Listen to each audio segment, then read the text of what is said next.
Start करते हैं नया सब्जेक्ट सामान्य विज्ञान। इसमें आपको पिक्टोरियल फॉर्म में यानी कि कम लिखना पड़ेगा और बहुत जल्दी चीज़ें आप सीख जाएंगे। जैसा कि इसमें दिया गया है, जीव विज्ञान दो शब्दों से मिलकर बना है, बायोस और लोगोस। बायोस का मतलब होता है जीवन और लोगोस का मतलब होता है अध्ययन। ठीक है, आगे बढ़ते हैं तो इसमें लिखा है जीव विज्ञान के जो पिता हैं वो अरस्तु हैं। कौन है? अरस्तु। ये दिख रहे हैं, जीव विज्ञान के जो पिता हैं अरस्तु हैं। ये ग्रीक दार्शनिक हैं। इसके राइट हैंड में आपको दिख रहा होगा जीव विज्ञान शब्द का सर्वप्रथम प्रयोग जो है लेमार्क और ट्रेविरेनस द्वारा किया गया था। परिभाषा क्या है? समस्त जीवधारियों का अध्ययन करने वाला क्या कहलाता है? विज्ञान। जीव विज्ञान की दो शाखाएं होती हैं, एक जंतु विज्ञान, दूसरा है वनस्पति विज्ञान। जंतु विज्ञान को जूलॉजी कहते हैं, जिसका विषय क्षेत्र है जीवित और मृत प्राणियों का अध्ययन। इसके पिता कहलाते हैं अरस्तु। वनस्पति विज्ञान की बात करते हैं तो इसका विषय क्षेत्र है वनस्पतियों का अध्ययन। इनके पिता कहलाते हैं थियोफ्रेटिस, जो कि ग्रीक निवासी हैं।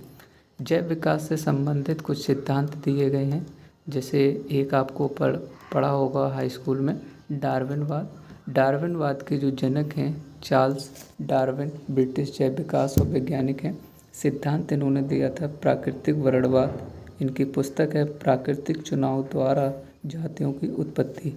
और इनके जो सिद्धांत हैं वो हैं जीवों में प्रचुर संतानोत्पत्ति की क्षमता, सेकंड है जीवन संघर्ष, थर्ड है विभिन्नताएं और इनकी वंशागति, फोर्थ है युगतम की उत्तर जीवता। ऐसे ही सेकंड आ जाता है आपका लेमार्कवाद।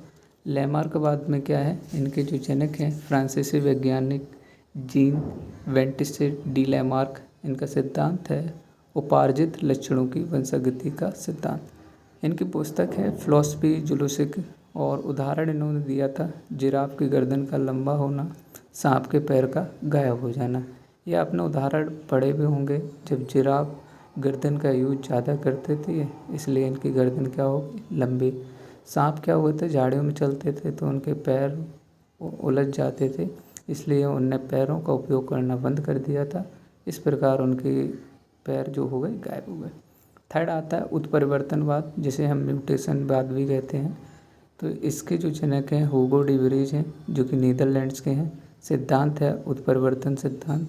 इसे म्यूटेशन थ्योरी के नाम से जाना जाता है। प्रयोग वस्तु कौन सी ली थी? सांद प्रिमरोज, जो कि आयनोथेरा लेमार्क के आना था। कारण था गुणसूत्र तथा जीन की संख्या अथवा संरचना में परिवर्तन। नेक्स्ट पेज देख। जीव विज्ञान की प्रमुख शाखाएं हैं जो आपसे एक नंबर में पूछ ली जाती हैं, जैसे हर्पेटोलॉजी, उभयचर और सरीसृपों का अध्ययन। सेकंड है जूलॉजी, जिसमें जंतुओं का अध्ययन किया जाता है। बॉटनी, पादपों का अध्ययन किया जाता है। पेडोलॉजी, मृदा का अध्ययन यानी कि स्टडी ऑफ सॉइल। जेरेंटोलॉजी, मनुष्य की वृद्धावस्था संबंधी अध्ययन। ऑर्स्टोलॉजी, अस्थियों का अध्ययन। टर्मेटोलॉजी, त्वचा का अध्ययन। ट्रॉफोलॉजी, पोषण विधियों का अध्ययन किया जाता है। अब देख लेते हैं जीवधारी के जो प्रमुख लक्षण होते हैं वो कौन कौन से होते हैं। तो ये देखिए जीवधारी के प्रमुख लक्षण।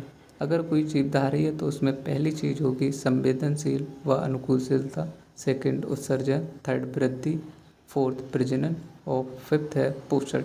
यानी कि ये जीवधारी होगा तो उसमें 5 चीज़ें जरूर होंगी। इसके बाद इसके अलावा भी हैं श्वसन, उपाचय, कोश का संरचना, जीवद्रव एंड जीवन चक्र। इसके बाद आते हैं जंतु और वनस्पति में अंतर क्या है। तो देखिए 2 टाइटल दिए हैं, एक तरफ लिखा है पादप, एक तरफ लिखा है जंतु। पादप में क्या क्या होता है? कोशिकावृत्ति उपस्थित होती है, पर्णरम उपस्थित होता है, प्रकाश संश्लेषण उपस्थित होता है, बट एक चीज़ नहीं होती, सेंट्रोसोम। ठीक है, ये उपस्थित नहीं होता है। बट जंतु में क्या क्या है? कोशिकावृत्ति अनुपस्थित होती है, पर्णरम अनुपस्थित होती है, प्रकाश संश्लेषण अनुपस्थित होती है, बट एक चीज़ उपस्थित है, सेंट्रोसोम। इसके बाद जैव विकास की मौलिक परिकल्पना क्या है? परिवर्तन के साथ अवतरण। फिर नीचे आते हैं तो उसमें लिखा है निम्न कोटि के सरल जीवों से क्रमिक परिवर्तनों द्वारा अधिक विकसित और जटिल जीवों की उत्पत्ति ही क्या है? परिकल्पना है। ठीक है, आगे बढ़ते हैं। जैसे इसमें आपको एग्जाम्पल में दिख रहा होगा, घास की उपलब्धता से अगली टांगों व गर्दनों के कम उपयोग के कारण इन अंगों की कम लंबाई हुई है। बट ऊंचे वृक्षों की पत्तियों को खाने के लिए टांगों व गर्दन का अधिक उपयोग होने से इन अंगों की अधिक लंबाई हुई। ये ऐसा कहने वाले थे लैमार्कवाद। ये देखिए, लैमार्कवाद के अनुसार अंगों के उपयोग या अनुप्रयोग प्रभाव जिराफ के उद्देश्य के क्रम का रेखा चित्र है। नेक्स्ट आगे बढ़ते हैं। इसमें लिखा है पृथ्वी की उत्पत्ति। तो पृथ्वी की उत्पत्ति मानते हैं अनुमानित 46 अरब वर्ष पूर्व हुई है। पृथ्वी पर जीवन की उत्पत्ति के संदर्भ में विभिन्न सिद्धांत हैं। पहला है स्वतः उत्पादन यानी कि आजीवन। इसमें लिखे हैं जनक हैं थेल्स, एनेक्सिमेंडर, प्लूटो, अरस्तु। सिद्धांत है निर्जीव पदार्थ से सजीव की उत्पत्ति हुई। एक आया विशिष्ट सृष्टिवाद, जिनका मानना है इनके जनक कौन कौन से हैं, आर्क बिशप उसर, फादर स्टोरेज। इनका सिद्धांत है ईश्वर जैसी अलौकिक शक्ति। फिर आते हैं ब्रह्मांडवाद, जो कि इनके जनक हैं रिस्टर, प्रेरर, हेमरोज, एडोनिनियस। इन सिद्धांत है जीवन अमर है। फिर आता है प्रलय एवं आकस्मिक अकार्मिक उत्पत्ति का मत। इनके जनक हैं क्यूवियर। सिद्धांत है प्रलय या क्रांति। एक आखिरी नेक्स्ट है भौतिकवाद या पदार्थवाद। इनके जनक हैं AI ऑपरेंट।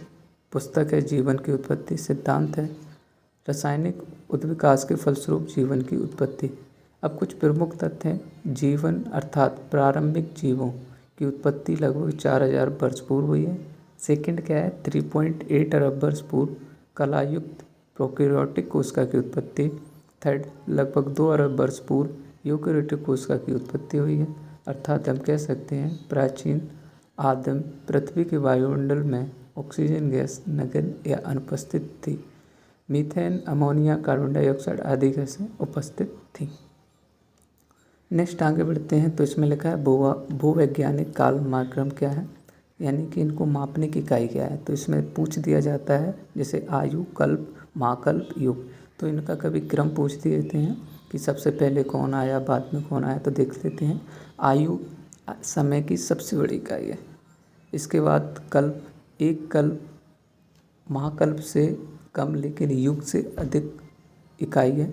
महाकल्प की बात करते हैं, समय की एक इकाई जो एक आयु से छोटी लेकिन कल्प से अधिक लंबी है। युग की बात करते हैं, एक कल्प से कम एक इकाई है। मतलब पहले आयु, फिर महाकल्प, फिर कल्प, फिर युग, इस तरीके से स्टार्ट करते हैं। और भी चीज़ें हैं जैसे पुराजीवी हैं, इस तरीके से सैनोजोइक, ये ज़्यादा डीप है बट आगे बढ़ते हैं। ये देखिए प्रमुख शब्दावली, यहाँ से क्वेश्चन आपको देखने को मिलेगा। जैसे लिखा है एपीकल्चर मधुमक्खी पालन, एक्वाकल्चर जलीय जीवों जैसे जंतु व वनस्पति का, पिसिकल्चर मत्स्य पालन, सेरिकल्चर रेशम पालन, बायोनिक्स जैविक जगत में होने वाले कार्य, गुण व पद्धति का अध्ययन, सिल्वीकल्चर वन संवर्धन,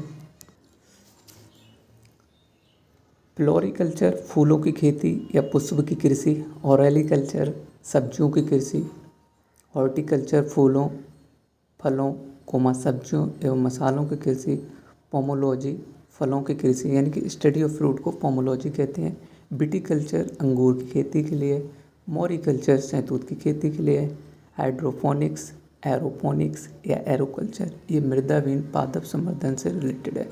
अब आते हैं वर्ग की टैक्सोनॉमी।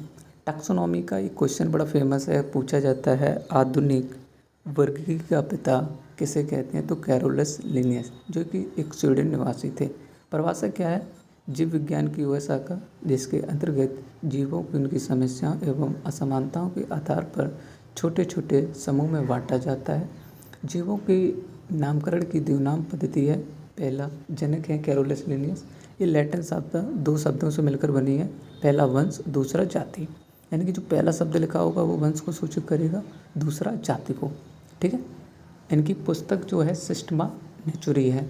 क्या लिखा है, जैसे वैज्ञानिक नाम आपने पढ़ा होगा मनुष्य का होमो सेपियंस, जो पहला शब्द है होमो वो वंश को सूचक करता है और जो जाति बताता है वो सेपियंस। ठीक है। अब इनने वर्गीकरण जो है ऊपर से नीचे इसका क्रम पूछ लिया जाता है, बहुत इंपॉर्टेंट है। कहते हैं जगत, जो कि किंगडम कहते हैं अंग्रेजी में, संघ फाइलम, इसी को भाग भी बोलते हैं। फिर इसके बाद वर्ग, फिर गण, फिर कुल, फिर वंश, फिर जाति। यानी कि सबसे पहले जगत आता है, फिर आपका संघ आता है, संघ के बाद वर्ग, वर्ग के बाद गण, गण के बाद कुल, कुल के बाद आपका आता है वंश, वंश के बाद आता है जाति। ये क्रम इम्पोर्टेंट है, ठीक है। नेक्स्ट, परीक्षा से उपयोगी तथ्य जो कि बहुत इंपॉर्टेंट है। आधुनिक मनुष्य के हाल का पूर्वज है वो क्रो मैग्नन मानव। आर्क्योप्लेट्रिक्स जो कि जुरासिक युग का सर्वपुरातन पक्षी है। मैमथ पूर्वज है हाथी का। विकास का मुख्य कारक है प्राकृतिक वर्ण। फूलों के अध्ययन को कहते हैं एंथोलॉजी। कीटों के वैज्ञानिक अध्ययन को कहते हैं एंटोमोलॉजी। विषय जो जनसंख्या और मानव जाति के महत्वपूर्ण आंकड़ों के अध्ययन से संबंधित है उसे जनाकी कहते हैं। विभिन्न संस्कृतियों के वैज्ञानिक के विवरण तुलनात्मक अध्ययन को कहते हैं एथनोलॉजी। जैविक जगत में होने वाले कार्य को गुण व पद्धति के अध्ययन को, इस ज्ञान को मशीनी जगत में उपयोग करने को कहते हैं बायोनिक्स। शब्द डेनिसोवन संदर्भ है एक आदिम जाति। डायनासोर थे मेसोजोइक परिसर में। पृथ्वी पर सबसे पुराना जीव है नील हरित शैवाल।